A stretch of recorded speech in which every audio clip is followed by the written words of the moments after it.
Welcome, my friends, to a Bible study on the first book of the Bible, the book of Genesis.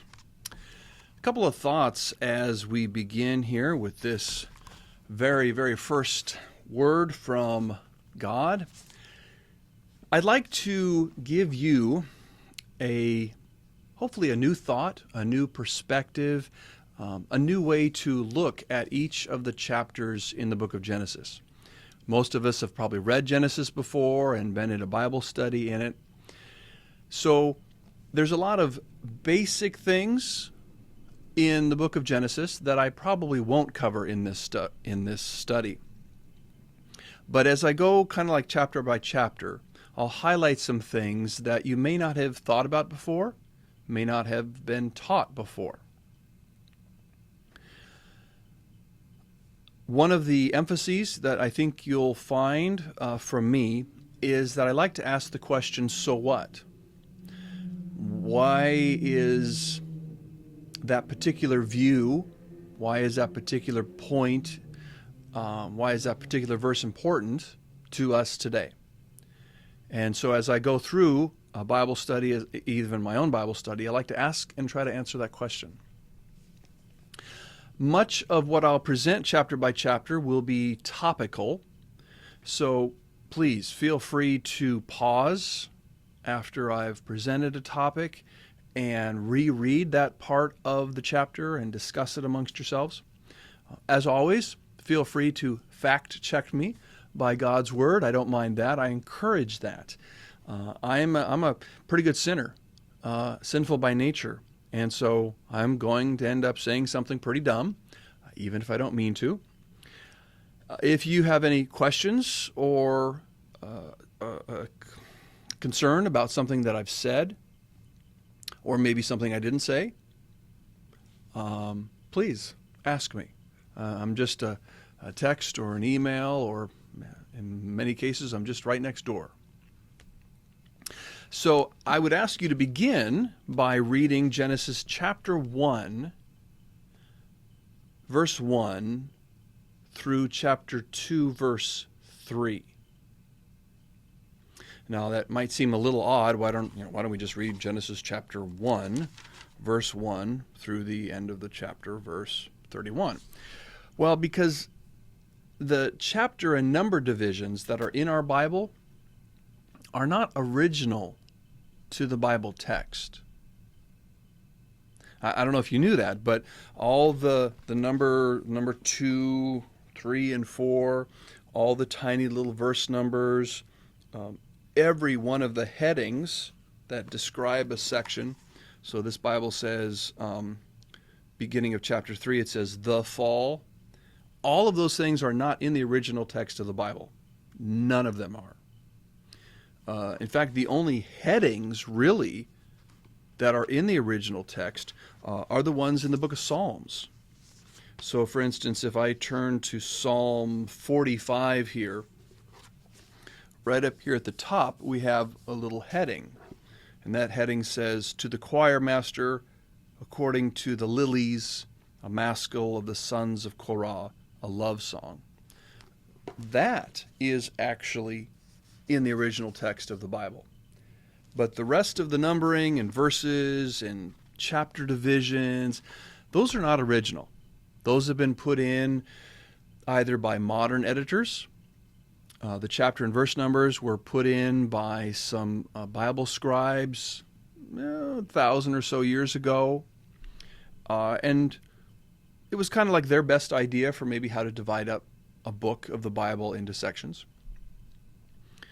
But the story itself in Genesis goes from 1:1 to 2 verse 3. That's the first story in the book of Genesis. So I would encourage you to read that.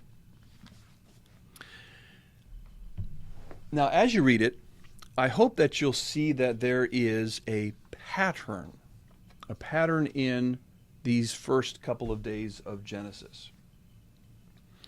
And what I've hopefully been able to provide for you is a little picture that helps us see the pattern visually. So, for instance, on day 1, God created, as it says in verse 3, light. And then God saw that the light was good. He separated the light from the darkness. Called it day, called it night. There was evening and there was morning the first day. So on day one, we have a separation of things. We have a creation of a thing. We have a creation of that thing called light. Then we have a separation of that thing that was created from the darkness. And then we have evening and morning the first day.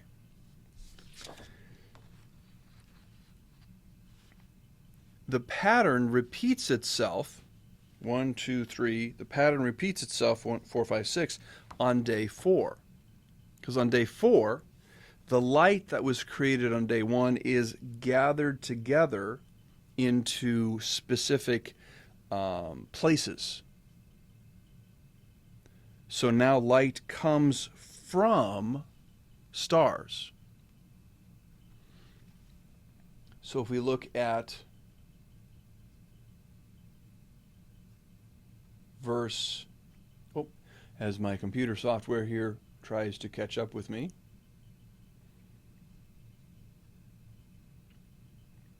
Verse 14, let there be lights in the expanse of the heavens to separate day from night. Let them be for signs, for seasons, for days, for years. They give light upon the earth, and it was so. God made the two great lights, the sun and the moon.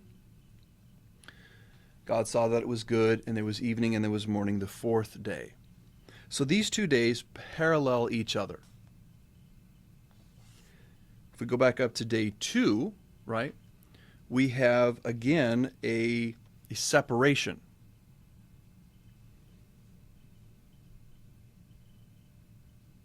So verse 6, let there be an expanse in the midst of the waters. So there's waters, and now there's an expanse. Let it separate the waters from the waters.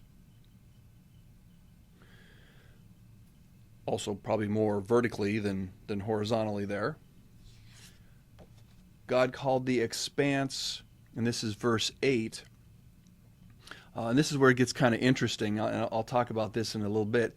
God called the expanse, in this version of the Bible it says heaven. In some versions of the Bible it might say sky. That's because the Hebrew word shamayim means heaven, heavens, and skies. It's the same word. In English we have two words, in Hebrew they have one. So when we translate the Hebrew into the English, we kind of have to make it kind of like a reasoned decision. Do we translate that as heavens or skies? And we'll talk a little bit more about that as we go along as well. So we have this separation here, and there's a feeling of order being created. There's a feeling of there's a whole bunch of stuff flying around everywhere, and God's beginning to give it fences, give it boundaries, create order from chaos. Now that day is parallel then to day 5. So what happens on day 5? Verse 20, let the waters swarm with swarms of living creatures, let birds fly above the expanse of the heavens or skies. So on day 5, God makes things with wings.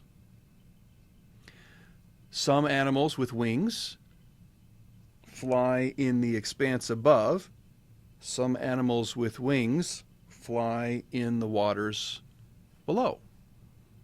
So birds and fish, they all have wings.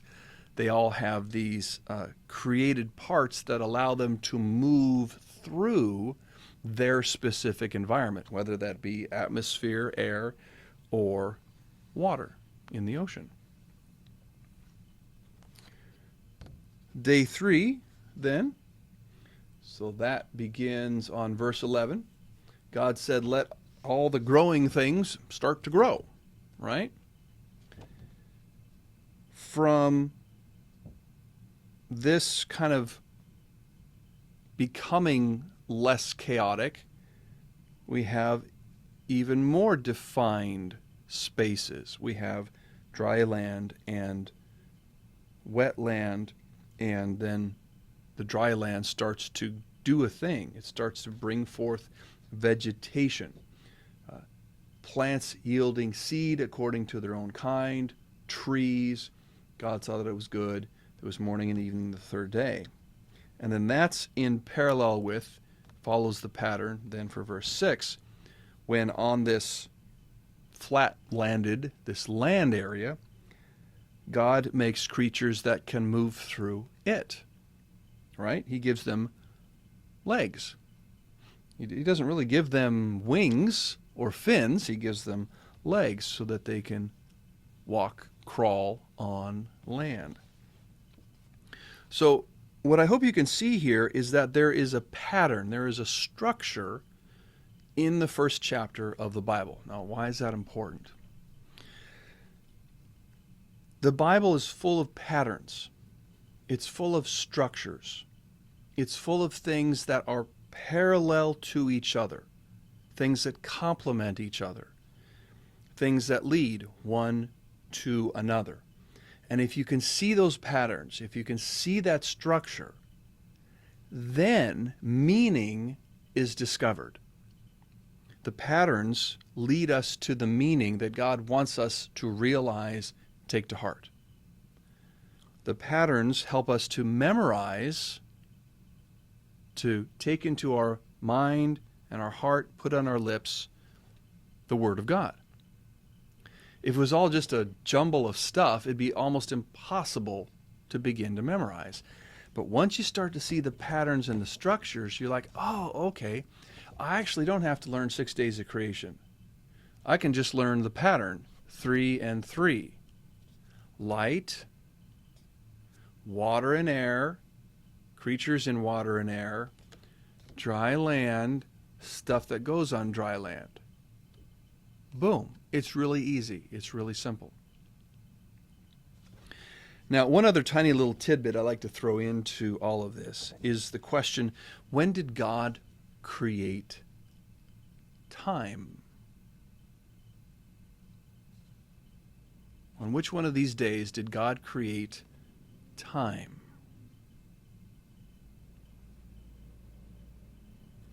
So if we go back up to the very top of the chapter, in verse 4 and 5, God saw the light was good. He separated the light from the darkness. God called the light day and the darkness night. There was evening and morning. So time was created on day one. Now that's really actually phenomenally important. Time is maybe we might consider the ultimate physical ruler of all existence. Things begin and end. Time. Everything is governed by the passage of time. Everything in the physical world begins and ends, lives and dies. God set that pattern, He set that structure in order on the very first day. So we like to say, well, what did God create on the first day? He created light. He also created time. The light He gathered together here. He filled the spaces with creatures here. He filled the dry land with creatures here. But time is part of every single day. There's evening and morning, evening and morning, evening, morning, evening, morning.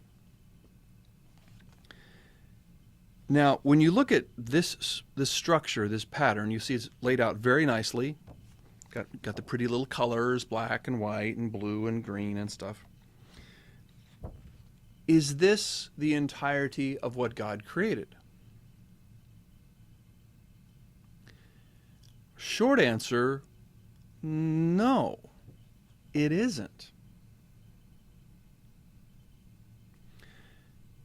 In our Bibles, chapter 2, verses 1, 2, and 3, I said we're part of the story of creation. So if we look at that, it says, thus the heavens and the earth were finished, all the host of them. And on the seventh day, God finished his work. He finished creation. So 1, 2, 3, 4, 5, 6 is not the finished creation. We need an extra day over here called the seventh day. He rested on the seventh day from all the work that he had done. Verse 3, God blessed the seventh day because on it God rested from all the work he had done in creation. So we've got this beautiful pattern, but then there's this thing hanging out over here, the seventh day. So I like to ask folks, where does 7 come from? Where does the 7-day pattern that we live with, where did that come from? Now, I know right away you'd be like, well, didn't you just say it came from creation, the book of Genesis? Yes. But what I mean by asking that question is, where in the natural order, where in all of creation, where in nature is a seventh pattern? For instance, the earth, we're on this beautiful little planet, right? Well, I know, look kind of like the moon, but let's pretend that's the earth. The earth, I know what it'll do. Earth. Pretend this is the earth. The earth rotates from here all the way around to here, right back where it started. And what do we call that? We call that a day. 1 day. So that. And we divide that day, that evening and morning, into however many segments we want. Right now we divide it into 24 segments. 7 doesn't go into 24, so that doesn't make any sense. I mean, I suppose we could divide it into 21 segments. I don't know, but that's a day. The moon, I need a moon. Do I have a moon? I got a pencil. Got a pencil here. The moon goes around the earth as the earth is spinning, right? When the moon gets back to where it started, what do we call that? Roughly, it's a month. It's roughly a month. One here, boom. It's not exactly our month today, but the lunar calendar has been used all throughout human history to mark the passage of roughly 1 month. Well, that's not 7. These two things, as they spin, right, they rotate around the sun. And when they get back to where they started, we call that a year. So we have a day, we have a month, we have a year, but we still don't have 7. Where did the week come from? Where did the 7-day week come from? It doesn't come from nature. There's nothing in nature that says divide the rotation, the moon, the planetary rotation by 7. None of it. In fact, this going around and then going around the sun is 365 point whatever. It's not 7. Not even divisible, really, by 7. So where did we get 7? We got 7 because God decided there was going to be 7 days. God decided that 6 days are work and the 7th is a day of rest.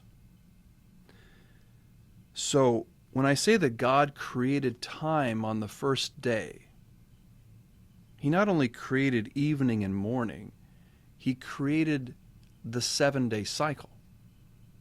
He decided 1, 2, 3, 4, 5, 6, 7, repeat. So this thing that we kind of take for granted was a decision by God. He didn't go 1, 2, 3, 4, 5, 6, 7, 8, repeat, or 6, repeat, 7 repeat.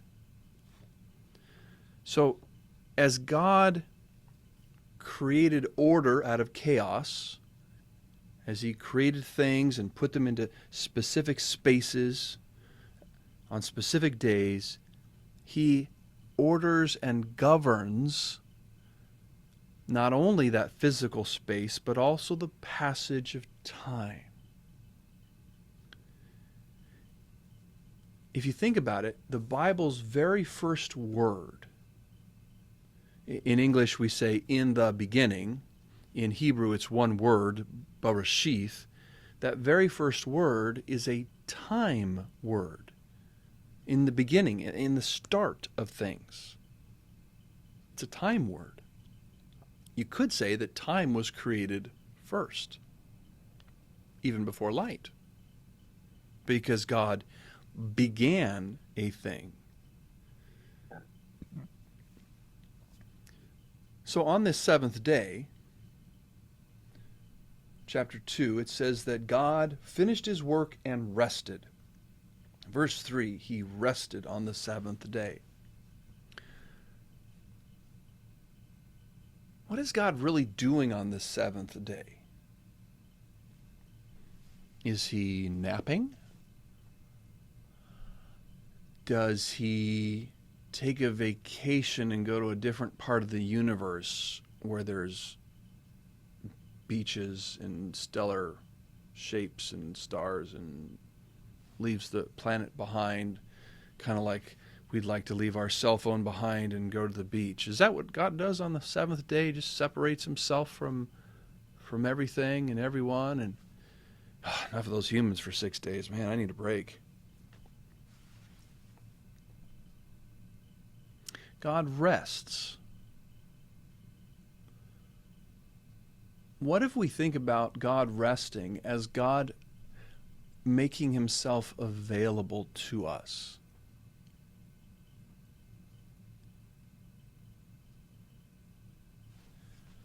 What if we think about that seventh day as an opportunity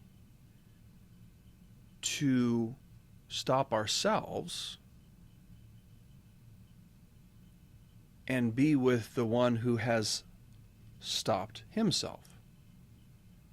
So we're both kind of vacationing together.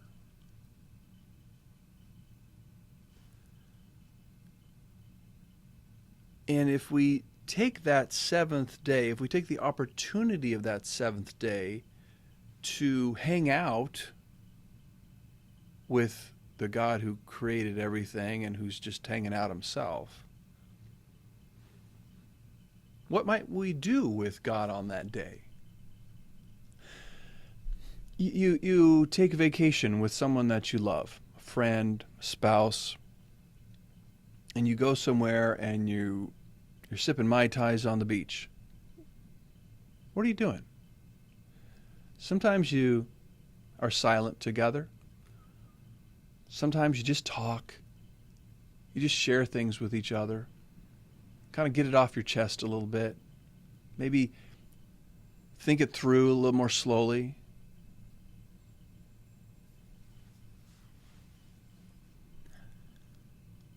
Many years ago, I heard someone say this phrase about the Sabbath that has always stuck with me. I think it's so good.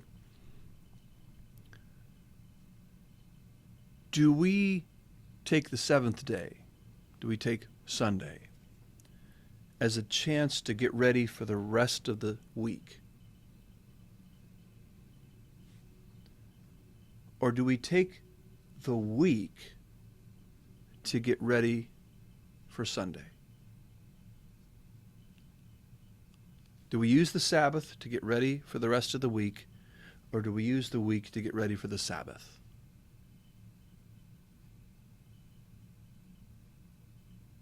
Do we take that day off with God and say, all right, so I'm going to sit here, relax, and figure out the next 6 days?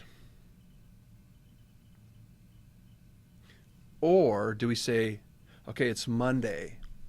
In 6 days, I got a chance to rest with God. I'm really looking forward to that. What are we going to do? Tuesday. Okay, I'm really thinking about what's going to happen on Sunday, what I'm going to talk to God about. Wednesday, oh, okay, I'm going to take God out to this nice little restaurant. We're going to have a beautiful time together. Thursday, oh, it's coming up. I got to get all my work done so that when I get to that Sabbath day, there's nothing that's going to disturb me and God. Friday, Saturday, and then come Sunday, I'm having a really good Sabbath with God. He's chilling and I'm chilling.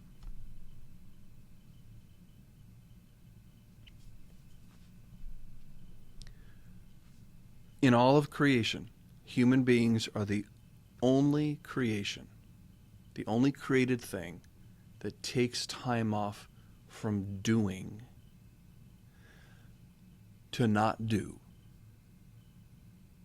and be with each other and their Creator.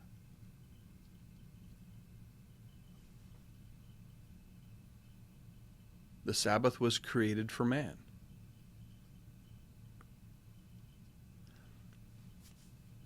What would it be like if we took better advantage of the Sabbath?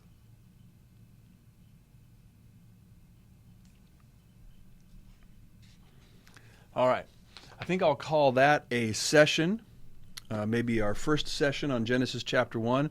And let's come back next time and we'll look a little bit closer at some of the other patterns in the book of Genesis chapter 1, as well as a little bit of Hebrew, just for fun. Till next time, God bless you.